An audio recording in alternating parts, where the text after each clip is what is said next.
around 2 a.m. on the morning of Saturday, November 28, 1953. Something rather strange happened at a New York City hotel.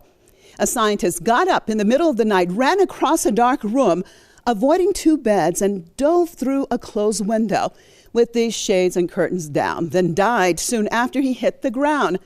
His name was Frank Olson, and his death would help uncover a series of secret CIA operations involving the lives of thousands.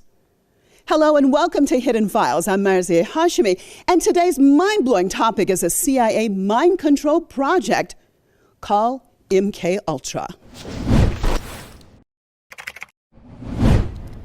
The story of MKUltra is at times so surreal that one may think it's the plot of a science fiction movie, but unfortunately, it is very much true and affected thousands of people around the world, although no one is sure of the actual numbers because of the secrecy of the program. It was a Central Intelligence Agency, or CIA, top secret program, which used humans as guinea pigs to test a range of drugs that could force confessions or brainwash individuals through various forms of psychological torture. Well, you see, in the 1950s, the CIA initiated this program to experiment with forms of mind control in order to, and I quote, to catch up with the Soviets and Chinese advances in the field. 80 institutions and 185 private researchers had contracts with the CIA to perform this work, and they were located around the world, as were their victims. So Sidney Gottlieb was the CIA's main man handling this project. He was a chemist, and some of his experiments were covertly funded at universities and research centers. Others were conducted in American prisons and in detention centers in Japan, Germany, and the Philippines. Now, according to journalist Stephen Kenzer, Gottlieb wanted to create a way to seize control of people's minds, and he realized that it was a two-part process. Well, first, you had to blast away, imagine that, blast away the existing mind. Second, you had to find a way to insert a new mind into that resulting void. Well, according to Kenzer, the United States didn't get too far on number two, but they did a lot of work on number one. There were a core group of scientists around the world who were part of MKUltra. LSD, sleep deprivation, and electric shock treatments were their favorite tools to use on their victims, but it was not limited to those. They would induce people into a high with putting them into having hallucinations, then giving them a drug to bring them down, and while in between these phases, some of them would give their victims many electric shock treatments, basically having people lose their minds. Take a look at this. This is where I have my effect, in the mind. This is lysergic acid diethylamide, better known as acid. The powerful drug was first synthesized in 1938 in Switzerland. With a dose of mere micrograms, the mind becomes confused. Perception is distorted. Personal identity is called into question. The results can be euphoric bliss or deadly panic. So that was how LSD was introduced to this country. Operation Midnight Climax is part of a larger top-secret CIA program called MKUltra. The goal, learn how to control and even reprogram people's minds. The CIA believes LSD might hold the key. Over the next 10 years, the agency doses a cross-section of the American public. Everyone from unwitting housewives to soldiers, to even criminals like gangster Whitey Bulger is tested. You know, what the CIA really dreamed of was sort of like a drug you could give to someone, get them to commit all sorts of unspeakable acts, and they wake up the next day and they don't remember what they've done. They were looking into brainwashing. They were looking into mind control. They were looking into how they could create what they called Manchurian candidates. They were trying to figure out if they could get people to go out and do things that they would ordinarily not do, like assassinations. The case of MKUltra has to be one of the craziest cases of blowback in CIA history. Because here they took this drug, LSD, and thought that they were going to be able to use it to control people's minds. And the unbelievable irony is that LSD is a drug that does exactly the opposite. It frees your mind and causes people to question authority. Turn on, tune in, drop out. The CIA's attempt to control people turned out to be just the opposite. It created the counterculture as we know it of the 60s. It was the CIA that introduced LSD to the United States. So not only was the goal of this program brainwashing, but also reprogramming to get the victim to do anything the CIA wanted, even assassinations, and without the victim having the slightest memory of what he had done. The United States was concerned during the Korean War, where many American prisoners of war were confessing to the Koreans that they had actually used germ warfare on their country and were apologetic. Over 7,000 POWs petitioned the U.S. to end the war, and 21 of the soldiers even refused to return to the United States after the war. Well, Washington thought all of this was because of brainwashing techniques, which they thought had been used on the soldiers, but that was not the case. However, it did not prevent the U.S. from starting this aggressive and inhumane program to learn how to control humans by brainwashing them. Officially, the MKUltra program ended when information started seeping out after Olson's case was finally looked into. You know, he was the guy I introduced to you at the beginning of the program, the scientist who was set up to look like he committed suicide, but was most likely killed by the same CIA that he had worked for. It seemed that after he was given an LSD dosage that he had a bit of a conscience and couldn't take the torture to others any longer. And Gottlieb and others, even higher up, knew that he needed to be silenced before he exposed what they were doing. Much about this program came to light 20 years after Olson's death, and because of the public exposure, the program was officially ended. However, there are those who say it never really ended, but just took on other forms. Let's get my guests involved in this discussion. James Martinez is a media ecologist, radio talk show host, and pioneer in radio broadcasting and behavior modification. Born in San Diego, California, he is an accredited member of the Press for American Media Distribution. Martinez has been a consultant for True TV's Conspiracy Theory and has consulted for Emmy Award-winning actor Ian Bailey for a show entitled Imagine This. Well, thank you so much, James, for being with us. I'd like to start off with this. How would you describe MKUltra to our audience? MKUltra was brought over from Europe during World War II, where they were perfecting behavior modification using child abuse and satanic cult ritual. Those were the melting pots for what was to be used. Originally, most people think MKUltra had to do with being able to utilize behavioral software to override the conscious mind of an individual that was pre-programmed for instance, assassination. But it wasn't only for assassination. It was used for political purposes as well. And it was done through ritualistic abuse. Originally, that's how it started. These ritual abuse techniques were used to create deep-seated trauma within the psyche, and then around the trauma, build and program personalities for certain functions to be used. MKUltra originally, what people know it from is being able to take the free will of an individual, any individual, and get them to commit murder without them knowing it or even remembering it, and carrying it out skillfully and discreetly so that it could be utilized for political purposes, for altering the chessboard pieces on the grand chessboard, so to speak. That's what it was for originally, but it has far more profound effects today. I mean, that's really mind-boggling what you said. How successful would you say that program was? Very successful, very successful. In 1990, when I was working with Walter Boert, we had interviewed hundreds of people that survived ritualistic satanic abuse. Some were in the private sector, some were in the military, and some were utilized in Vietnam for assassination. And Walter Boert originally, what inspired him to write the book was discovery of deep-seated amnesia with a lot of the soldiers that came back from Vietnam. And he was always very sensitive to the whole idea of warfare as a whole. But what he really was concerned about was the battle over the mind.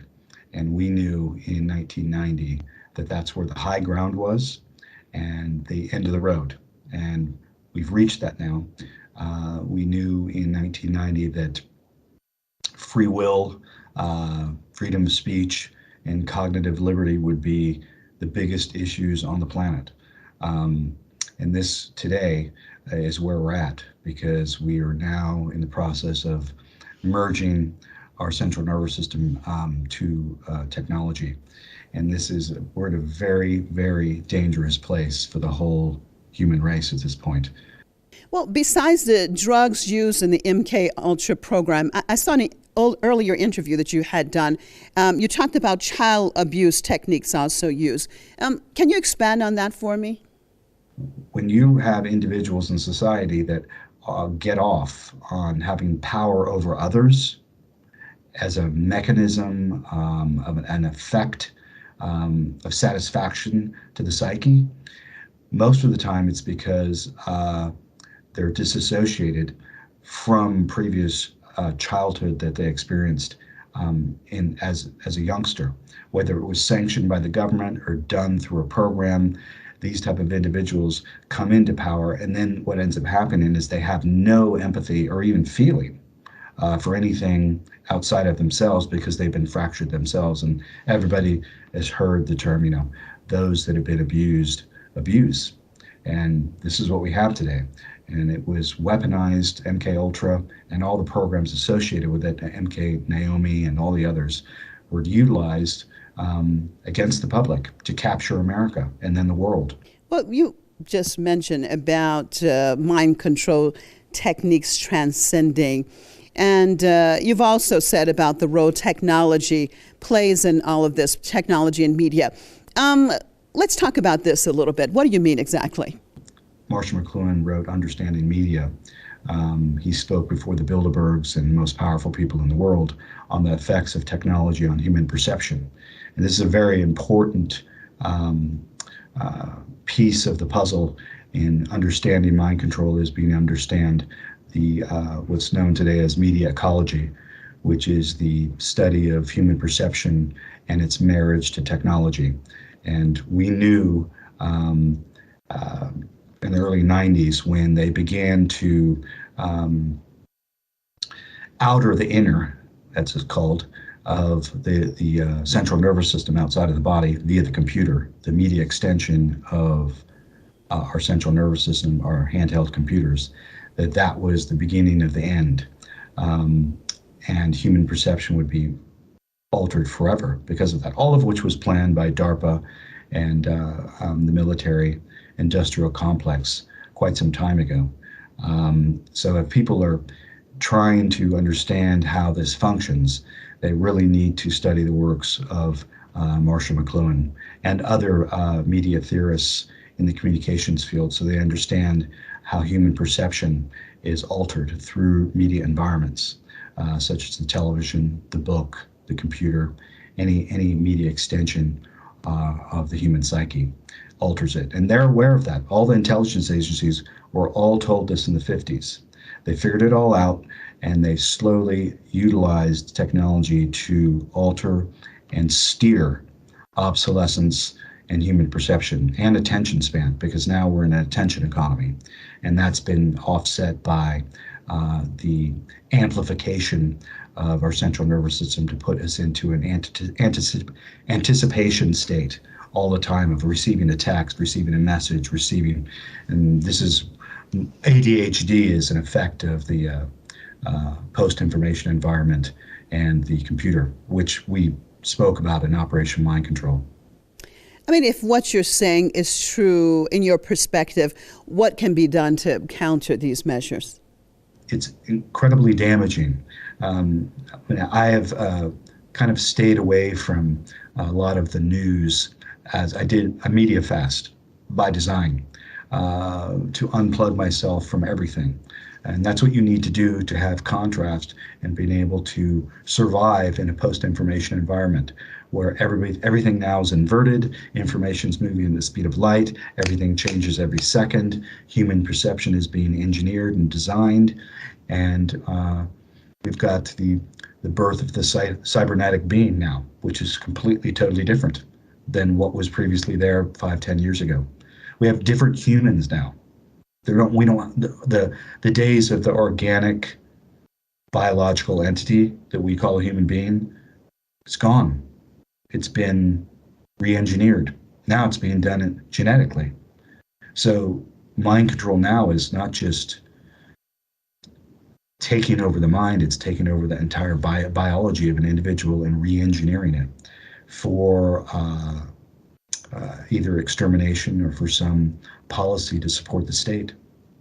So the most important not discussed issue of our time right now is the liberation of the human condition and what it is to be human, because a lot of us don't know anymore because we've been so damaged by the technology that's been inserted into the public. I mean, you've spoken to enough people and watched culture close enough yourself to see that what's been done to our children just by the interfacing of technology in their development years. A lot of children grew up with a cell phone in their hand.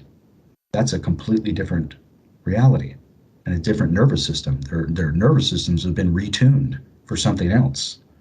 They've been retuned to blend in so that their memories and personality will be on the cloud in the future. So the big discussion is, and should be all over the world, is where are we going, what are we doing, and why are we doing it based upon a few people's idea of what a human being should be. It's really amazing what you're saying. Do you have any final thoughts? Freedom of your mind and the liberation of the human condition, this is the high ground of the military-industrial complex and the New World Order. And if you do not, and people do not, address these issues, now you're not going to have free will. You're not going to have freedom. You're not going to have a right to rule and create a future that you want.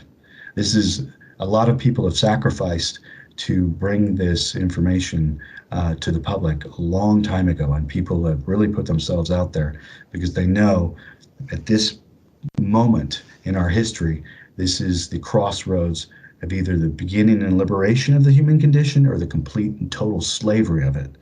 So I would suggest everybody start to examine it and take a real close look at it and start taking action from themselves. Don't expect any elected employee to do anything because they've failed miserably, totally, completely. Specifically, I'm talking about the United States. Take it upon the individual self to take control of their own reality, take full responsibility, and then move ahead. That's what I suggest. That's my leaving party message for everybody. Well, thank you very much, James Martinez, for a very interesting discussion.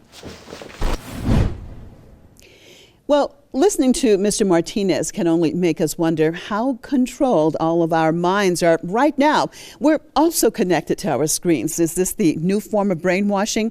Well, the original sin of torturing people and destroying thousands of lives was really never addressed. There were some families who were compensated, but the majority were not. And of course, the victims can never, ever be fully compensated. Now, this brings up the question that although the CIA says its MKUltra program no longer exists, What would stop it from using other inhumane techniques to reach a goal? It used biological warfare in the past and never really had to pay for it.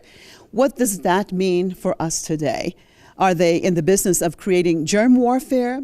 It was said that the MKUltra program was so extensive that it even developed biological weapons in the form of aerosol sprays, and that all types of poisons and drugs were created, combined, and tested on humans. And that was then in the 1950s and 60s.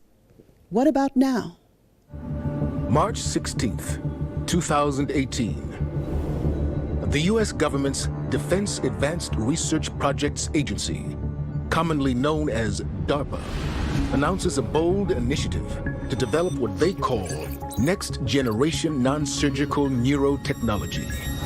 It is designed to allow the human brain to directly interface with machines. We know that DARPA is exploring human-machine interfaces that include direct connections between the brain and outside systems. That's been from the beginning of DARPA's information technology mission, and it continues to this day. DARPA has created some of the most influential technologies of all time, things that we use and take for granted every day, including the project that became the internet. They've created self-driving cars, stealth technology, GPS that fits in your pocket. That's DARPA's specialty, to imagine the future and create it.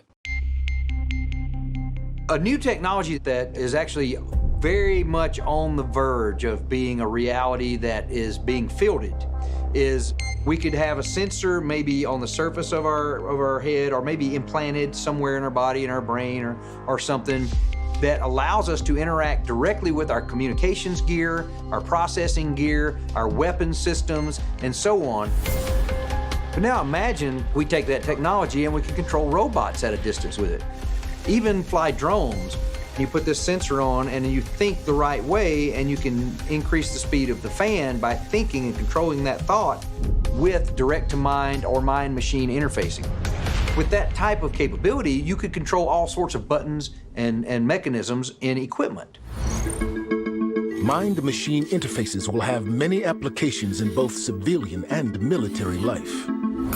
But there are those who believe that this same technology could also be used by DARPA as a new form of mind control. Like their counterparts at the CIA, DARPA-funded researchers have spent decades investigating how the human mind can be altered. In 1965, DARPA launched Project Pandora, which studied the possibility of using microwave radiation to control human behavior. The project reportedly ended in 1969, but DARPA's investigation of how machines can affect and possibly control the brain continues to this day. $750,000. That's how much the Olsen family was compensated for the assassination of Frank Olsen by the CIA back in 1975, which is ironic because it seems the only murder that was compensated and apologized for in this manner was the murder of a scientist who himself was guilty of creating bioweapons responsible for the murder of many others. Well, in Canada alone, of the 300 victims who filed for compensation, 250 were turned down with the excuse of not having been affected badly enough, or for filing too late, or for the lack of medical records, which the CIA had conveniently destroyed. But these victims are only a fraction of those who were severely injured and killed by the similar scientific experiments on human beings without their knowledge and consent. Because in addition to these human guinea pigs and the some 7,000 U.S. soldiers used for these experiments, there were thousands more who paid the price for the projects approved by the American government, people in Korea and elsewhere who received the final product which resulted from these experiments. The most voiceless victims of the CIA's biological warfare were these non-Americans whose suffering didn't seem to be an area of concern as they were citizens of the so-called enemy countries. You see, the most dangerous brainwashing method is not that which was done using LSD and other drugs and terror techniques, but the media propaganda that dictates to people every single day which lives should matter and which ones are simply all the expendables. Perhaps it's time for us to unplug ourselves from all the noise from the screens and give our minds time to process what is reality and what is a creation of cyberspace. Be able to discern the real from the created is the test of the day. And depending on how well we score, it can help determine if we can free our minds or simply behave like a puppet on a string, giving into the whims and directions of others on the web. Well, with that, it brings us to the end of this week's show, and we hope you will be joining us for our next Hidden Files. I'm Marzieh Hashmi, and I really hope to see you right here next time.